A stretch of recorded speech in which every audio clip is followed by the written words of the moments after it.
Welcome back to our channel Dynadeep. ఈరోజు video వచ్చేసి ఏంటంటే కొబ్బరి ఉండలు అయితే చేసుకుంటున్నాము. ఎలాగో అనేది చూసేసేయండి. తీసుకొని ఆ కొబ్బరికాయ పగలగొట్టి వాటర్ అన్నీ తీసి అందులో ఉన్న చిన్న చిన్న కొబ్బరి ముక్కలన్నీ కోసుకోవాలి.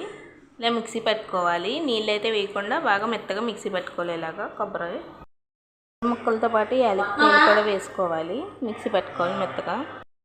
ఈ విధంగా ఇలా మిక్సీ పెట్టుకోవాలి. 1 కేజీ బెల్లం అయితే తీసుకొని బాగా చితక్కొట్టుకోవాలి మెత్తగా.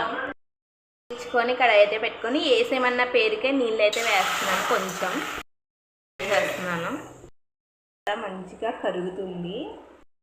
కొబ్బరి కూడా వేసేస్తున్నాను. మనం మిక్సీ పట్టుకున్న కొబ్బరి యాలక్కాయ కలిపేద్దాం. ఇప్పుడు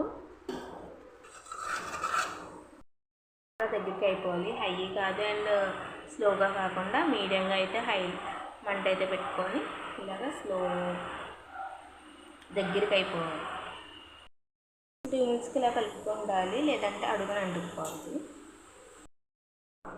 అయిపోయింది. ఇంకా స్టవ్ అయితే కట్టేద్దాం. చల్లారిపోయాక రౌండ్లు అనేది చుట్టేసుకుందాం. చల్లారిపోయాక ఇలా రౌండ్లు చుట్టేసుకోవడమే అనమాట. టేస్ట్ అయితే అదిరిపోయింది. మీరు కూడా ట్రై చేయండి. హెల్తీ రెసిపీ అనమాట ఇది. Thank you for watching.